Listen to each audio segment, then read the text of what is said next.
De quoi je me mêle sur rmc.fr et 01net TV. François Sorel. C'est De quoi je me mêle. Merci d'être avec nous. rmc.fr pour la version audio et puis la version vidéo qui vous attend sur 01net TV. Merci de nous suivre. On va revenir maintenant sur le grand rendez-vous de la high-tech. C'est un peu notre Coupe du Monde ici à 01net TV, c'est le CES 2016, même s'il y en a un qui se profile très bientôt, c'est le Mobile World Congress, mais c'est vrai que le CES est vraiment un rendez-vous incontournable. On en a beaucoup parlé, nous y étions avec des émissions en direct, etc. Énormément de reportages. Ça y est, la pression est retombée, le soufflet aussi un peu est retombé concernant ce CES 2016, mais on va en parler maintenant. Qu'est-ce qu'on va retenir de ce CES 2016 finalement ? Eh bien, on va évoquer tout cela avec mon invité. Je suis très heureux d'accueillir Olivier Ezrati. Bonjour Olivier. Bonjour. Olivier Ezrati qui est consultant dans les nouvelles technologies, qui est auteur aussi, on va dire, d'un rendez-vous incontournable pour tous ceux qui n'ont pas la chance d'aller au CES 2016, même ceux qui ont la chance d'y aller mais qui veulent avoir un digest, on va dire, un grand résumé des grosses tendances du CES chaque année. Ça fait plusieurs années que tu fais ça en plus. Depuis 2006. Voilà. C'est vraiment un travail de qualité. Vous pouvez le retrouver d'ailleurs, ce rapport, en tapant tout simplement sur Google, rapport du CES, et puis vous trouverez donc ce bel ouvrage donc chaque année. Exactement. 338 pages pour la dernière édition. 338 pages, les amis. Oui, bon, oui. il faut s'accrocher quand même, mais il y a un résumé aussi. Il y a tout. J'ai le résumé en une page, j'ai un résumé en 12 pages, et il y a des gens qui disent « Oui, il est bien ton résumé de 300 pages ». Je dis « Mais la version longue, elle est où ?» Le résumé de 300 pages. Alors, justement, avec toi, on va revenir un petit peu sur les grosses tendances de CES, parce qu'évidemment, en 300 pages, on ne va pas avoir le temps d'évoquer tout. Mais malgré tout, il y a des choses un petit peu saillantes qui ressortent de cette édition 2016, à commencer par l'intelligence artificielle, Olivier. Oui, pour c'est toi, ce qui m'a marqué. C'est quelque chose d'important. Oui, ça m'a marqué parce que c'est pas un produit, on le voit pas physiquement sur le salon, mais on le voit partout. En fait, on le voyait au moins à 2 ou 3 endroits. Le premier endroit, c'était le keynote de la CEO d'IBM, Ginny Rometty, et qui exposait la manière dont IBM Watson était utilisé dans différents produits. Et c'était assez intéressant de voir que c'est utilisé dans la santé, ça peut être utilisé dans l'automobile, ça peut être utilisé dans les objets connectés, dans la robotique. Et d'ailleurs, elle montrait que le robot Pepper, développé par Aldebaran, qui est maintenant une filiale du japonais SoftBank, utilisait Watson pour détecter les émotions des utilisateurs. J'ai aussi vu, par exemple, comment l'intelligence artificielle joue un rôle extrêmement important dans la voiture à conduite assistée, qui deviendra un jour la voiture à conduite automatique. Donc la Tesla S avec sa fonction autopilot. C'est-à-dire que pour toi, une voiture autonome a forcément de l'intelligence artificielle. Ah oui, mécaniquement. Alors l'intelligence artificielle, tu vois, c'est pas une catégorie logicielle comme le tableur ou le traitement de texte. C'est en fait un ensemble de briques logicielles qui intègrent le traitement de la parole, la reconnaissance de l'image, la capacité à faire du machine learning, c'est-à-dire d'apprendre à partir des données qualitatives, quantitatives, et de faire une sorte de mash-up de tout ça pour développer de nouveaux services. Alors moi, j'ai été aussi extrêmement impressionné parce que Nvidia présentait sur le salon. Alors, il faisait une conférence de presse un petit peu planquée, mais il montrait une nouvelle carte mère pour la voiture qui est puissante comme 150 MacBook Pro, c'est quand même pas mal, hein, c'est pas mal, avec ce qu'on appelle les réseaux neuronaux, capable de faire de l'auto-apprentissage, de la vision de ce qu'il y a autour de la voiture, et capable d'apprendre toute seule, de détecter les vélos, les piétons, les voitures, les panneaux de signalisation, et d'aider la voiture à conduire toute seule. Et à un tel point que les tests qui ont été réalisés récemment montrent que cette capacité de vision avec cette fonction d'auto-apprentissage est meilleure que l'homme, dès aujourd'hui. C'est sûr. Et voilà, on pourrait, par exemple, éviter beaucoup plus d'obstacles sur la route avec ce genre de système. Ce qui est intéressant, c'est que Nvidia, on les connaît très bien dans un autre domaine qui n'a rien à voir, c'est le jeu vidéo, hein, les cartes graphiques, etc. Ils lancent d'ailleurs même d'un système Android TV, voilà. Mais on voit que véritablement, dans leur roadmap, c'est aujourd'hui de la puissance informatique pour l'automobile. Oui, en fait, ça représente une tendance très importante dans l'univers des startups qu'on appelle le pivot. Le pivot, tu sais, c'est le fait qu'une startup, à un moment donné, se heurte contre un mur parce que le marché n'est pas là et elle se déplace vers un autre marché. Historiquement, Nvidia était présent dans les GPU, les moteurs graphiques pour les PC.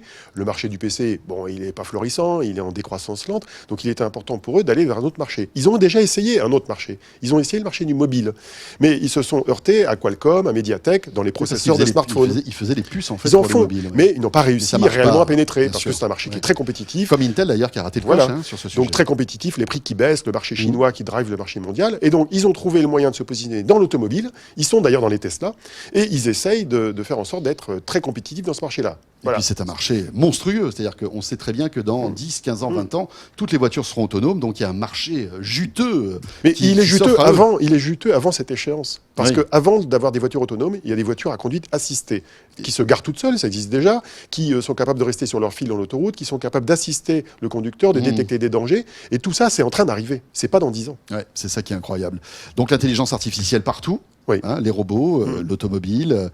Alors, pas partout, il ne faut pas exagérer. Il y a quelques produits qui la mettent en œuvre. Et je pense que d'année en année, on verra de plus en plus d'intelligence arriver dans les objets pour créer plus de valeur d'usage. Cela dit, on n'a pas encore le truc waouh en termes d'intelligence artificielle, non? Non, pas encore. C'est Non, encore non. un peu... c'est l'intelligence vraiment artificielle. Bah, quoi, la raison pour laquelle... Qui s'éloigne Ouais. enfin, qui est véritablement loin d'une intelligence, on va dire, humaine. Alors, pourquoi c'est comme ça? La raison principale, c'est que l'intelligence artificielle, c'est une sorte de brique de Lego. On a plein de briques de Lego, Bien sûr. on les prend comme ça une Et par que notre une, cerveau on les arrive à intègre. interpréter, Alors nous, on est capable d'intégrer ouais, tout dans notre fonctionnement en tant qu'être humain, mais les ordinateurs, on a du mal à leur faire assembler toutes ces briques de Lego Oui. pour faire quelque chose d'intelligent. Mhm. Donc on sait effectivement reconnaître des formes, reconnaître des images, trouver des images équivalentes dans Google. Facebook est capable de reconnaître un sport. Il y a tout un tas de choses qu'on peut faire, mais à chaque fois, ce sont des éléments unitaires de Voilà. l'intelligence humaine. Et le jour où on arrivera Et à voilà. imbriquer tout ça, Et d'ailleurs, l'imbrication dans le futur, elle va être à la fois le fait du logiciel, d'un Mhm. côté, et le fait du matériel. On va être capable, dans le futur, de mélanger des ordinateurs quantiques, des ordinateurs synaptiques, des ordinateurs neuronaux, des ordinateurs avec des processeurs classiques comme aujourd'hui, Ouais. et on mélangera un peu tout ça. Je ne sais pas comment, mais on sera capable de faire des choses très complexes grâce à l'intégration. Et d'ailleurs, c'est vrai des objets connectés, qui est un autre sujet du CES, beaucoup d'objets connectés créent de la valeur en n'étant pas isolés. Ils créent de la valeur en s'intégrant les uns avec les autres. Et ça, c'était un autre élément clé de ce salon. surtout quand on les oublie, ces objets connectés. Parce qu'aujourd'hui, le problème, c'est que voilà, son bracelet, il faut le mettre, il faut le Ouais. recharger, il faut voilà, regarder une appli, etc. C'est quoi alors, justement, les objets connectés? Quelles sont les tendances que tu as pu voir sur Les CES? tendances, en fait, on peut les voir à la fois dans chaque domaine de manière un peu verticale. Il y a des objets connectés dans la cuisine, pour gérer les nouveau-nés, il y a des objets connectés pour la maison. C'est le n'importe quoi de l'objet connecté aussi. Un petit peu, oui, oui. Mais On c'est a- normal. Moi, je considère voilà, que c'est la normal. bulle va éclater. C'est-à-dire qu'au bout d'un moment, on va peut-être se recentrer sur l'essentiel, non? Moi, j'ai tendance à positiver cette Voilà, pour bulle. tous ceux qui sont avec nous en vidéo, il y a Ouais. le Pomop douche connecté. Oui, oui, qui est français, qui Qui est vient de français, en Grenoble. Qui plus. vient de Grenoble. Le parapluie Ouais. connecté qui vient de Paris. Ouais. Oui, non, mais il y a des produits un peu bizarres. Mais je pense que c'est normal. Et c'est salutaire. Tu sais pourquoi? Tout simplement parce que quand on est dans un processus d'innovation, il y a normalement plein de gens qui inventent plein de choses. Et puis à un moment donné, le marché, il se resserre, il se rationalise, Ouais, les bien clients font leur choix. Mais si on n'avait Ça pas inspire cette floraison, peut-être aussi, mais oui, oui. si on n'avait pas cette floraison d'entrepreneurs, si on n'avait pas toutes ces idées, il n'y aurait pas d'innovation. Non, c'est Donc sûr. c'est normal Non, mais qu'il c'est y ait vrai. une sorte de suréchantillonnage de l'innovation à un moment donné, pour qu'après, nous, en tant que consommateurs, nous puissions faire notre choix. Bon, mais il faut qu'on ait un écosystème des objets connectés. Alors qu'on voit que tous les grands de l'Internet y travaillent, hein, que ce soit Google, Apple, Oui. Samsung Oui, aussi, tout à fait. qui prépare son truc. Comment ça va se passer? Bah, en fait, L'avenir, ça va être quoi? Chacun va avoir sa chapelle d'écosystème d'objets c'est le risque. connectés. C'est le risque. C'est un peu ce qu'on voyait l'année dernière. L'année dernière, en 2015, on voyait plein d'objets qui avaient chacun leur application. Et ils étaient tous isolés un petit peu les uns des autres. Alors cette année, il y a eu une sorte d'évolution, une sorte de changement, et on a vu de plus en plus apparaître des objets fonctionnant les uns avec les autres, et notamment au travers des écosystèmes de grands acteurs. Alors les trois qui étaient les plus présents sur ce salon, c'était Nest, avec son petit label Work with Nest, donc les produits qui marchent avec Nest. Alors exemple, j'ai trouvé un système de radiateur de sol qui est connecté à Nest, pour les maisons où il y a plusieurs types de chauffage. Ouais. J'ai vu aussi des solutions qui permettent de connecter Nest avec la voiture, permettant par exemple de déclencher le thermostat pour monter en Oui. température. Dès que la une voiture va se maison. rapprocher du domicile, Voilà, en fait. quand la voiture se rapproche du Il y a domicile. Wiz aussi qui fait ça en France. Voilà. Enfin, une boîte française qui Deuxième fait ça. exemple, Avec un Amazon thermostat Echo, intéressant. donc la reconnaissance de la parole qui est dans ce device donc d'Amazon et qui est lui aussi interopérable avec d'autres appareils qui vont utiliser cette fonction. Et le troisième, qui d'ailleurs de manière assez étonnante était le plus puissant en termes de taille d'écosystème, c'est Samsung avec SmartThings, qui est en gros de son offre d'objets connectés, qui d'ailleurs est le résultat d'une acquisition il y a quelques années. Oui. Et il se trouve qu'aujourd'hui, ils ont le catalogue le plus riche de produits compatibles avec leur offre. Je ne suis pas sûr que dans le futur, ça soit un standard qui s'impose. Il est rare qu'un standard vienne d'une seule marque comme ça. Bon, surtout venant des Asiatiques qui n'ont jamais été très bons dans le logiciel historiquement. Mais c'est quand même Enfin, cela intéressant. dit, ils ont recruté un Français qui s'appelle Luc Julia, que Bah tu oui. connais peut-être, Ouais. qui chapeaute en fait tout ça et qui a véritablement, qui est déterminé à faire Oui, mais parler tous les objets connectés entre eux. En fait. L'histoire a montré que souvent les standards, notamment dans les domaines du logiciel, venaient de sociétés qui étaient neutres par rapport à l'environnement du matériel. Tu ne peux pas trouver un système d'exploitation qui vient d'un constructeur de matériel à part Apple. Donc tu as soit le marché Apple très intégré verticalement, soit Android avec Google, mais Google, même s'ils ont des Nexus qui sont un petit peu anecdotiques dans les parts de marché dans le monde du smartphone, on a des constructeurs de smartphones qui utilisent l'OS de Google. Donc on est plutôt dans des systèmes comme ça. Alors aujourd'hui, on a pléthore de standards, pléthore d'outils logiciels pour rendre interopérables les objets les uns avec les autres. On est encore entre deux eaux, je pense, mais c'est intéressant de voir que maintenant, les objets sont plus isolés, ils s'intègrent dans des scénarios d'usage multi-objets, avec un peu plus de magie qu'avant. Et espérons qu'en 2017, on ait encore une concentration et peut-être un hub, on va dire...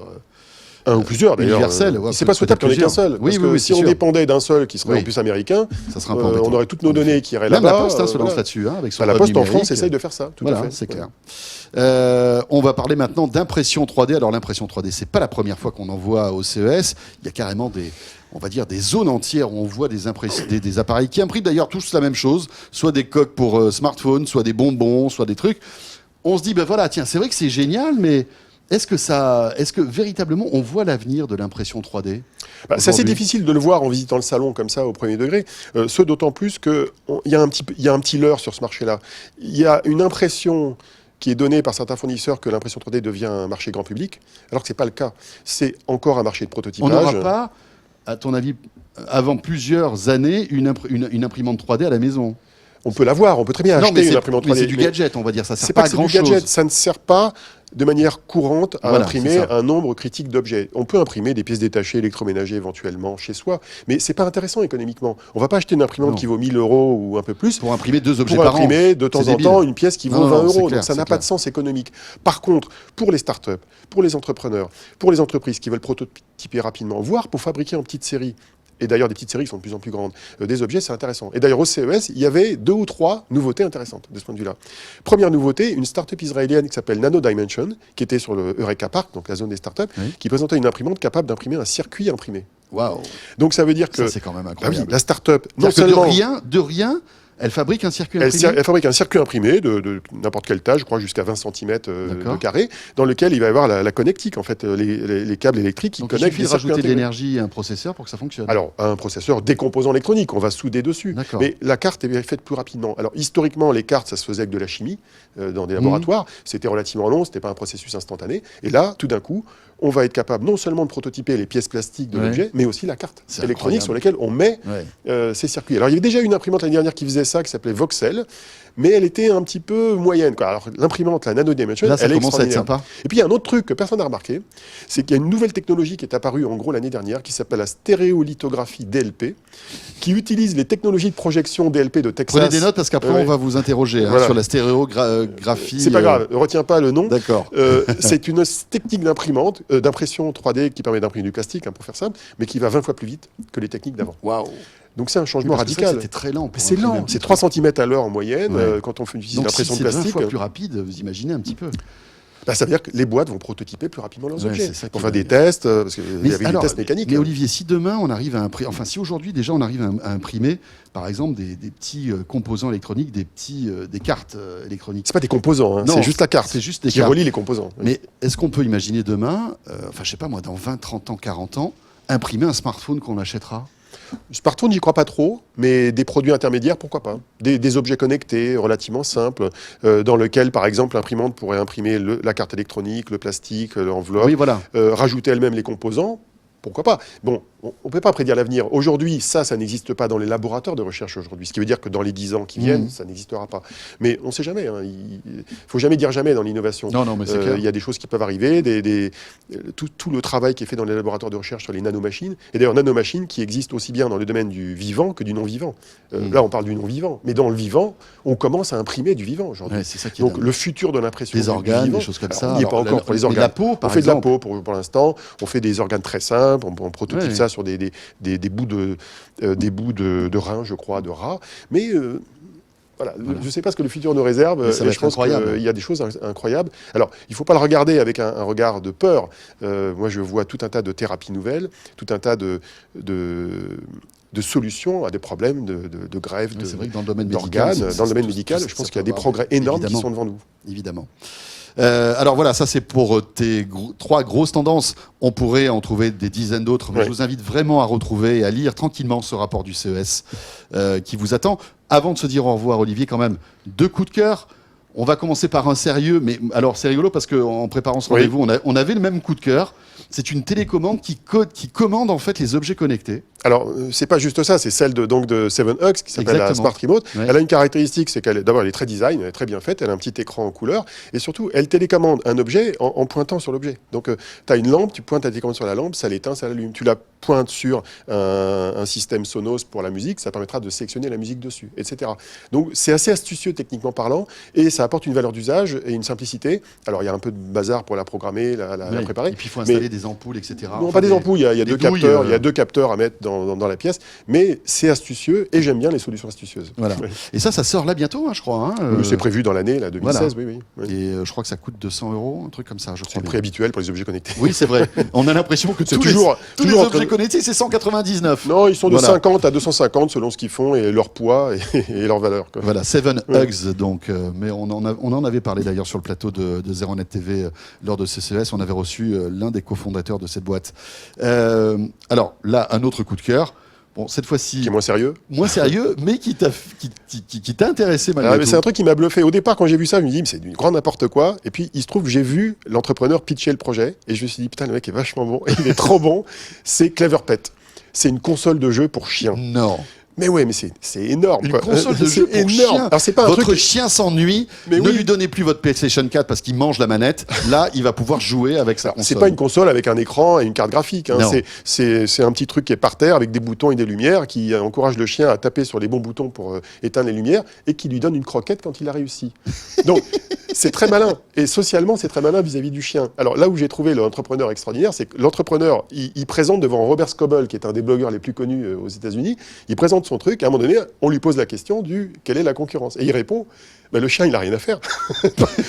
Donc c'est extraordinaire. Oui. Et si ça se trouve, les business comme ça qui ont l'air complètement loufoques, ce sont des bons business. Parce qu'il y a des propriétaires de chiens sur la terre entière qui ont des problèmes avec leurs chiens, qui veulent les occuper. Alors ça, on peut dire qu'ils peuvent aller chez le docteur aussi, mais il y a un marché. Quoi. Mais c'est clair.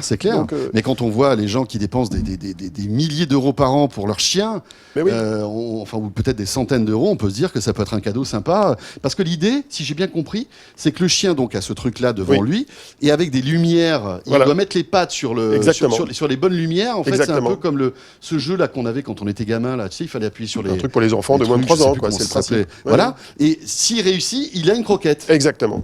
C'est le Pavlov. En plus, on va avoir un chien qui va y être hyper intelligent après. Ah oui, c'est un système pavlovien. C'est la mise en œuvre. C'est le sudoku du chien. Voilà. Et, la réflexion qu'on peut se faire, tu sais, quand on visite le CES, c'est de se dire que le CES, d'ailleurs, comme beaucoup de salons destinés au grand public, tu peux le couper en 2 parties. Tu as le futile et l'utile. L'utile, c'est comment manger, comment être en santé, en bonne santé, etc. Mais il y a plein de trucs futiles dans la vie. Les médias, les contenus. Mais le futile, on le sait, est indispensable. Mais le futile, c'est plus de la moitié du business. Et voilà. Donc, un truc futile pour les chiens, pourquoi pas ? Pourquoi pas ? Voilà. Merci beaucoup Olivier, c'était un vrai plaisir de te recevoir dans De quoi je me mêle. Merci d'être venu. Voilà, à l'année prochaine. Et oui, puisque on commence d'ores et déjà à préparer le CES de l'année prochaine, en 2017. Olivier Zrati, donc avec ce rapport du CES, vous tapez tout simplement rapport du CES sur Google et vous le retrouverez. Il y a ton blog aussi qu'on trouve très facilement sur Google. Merci beaucoup. Au revoir. De quoi je me mêle est terminé les amis. Merci de nous avoir suivis encore une fois pour toute actualité high-tech chaque vendredi sur rmc.fr et sur 0net TV. Très bon week-end à vous tous, portez-vous bien, à très vite. De quoi je me mêle sur rmc.fr et 01net TV.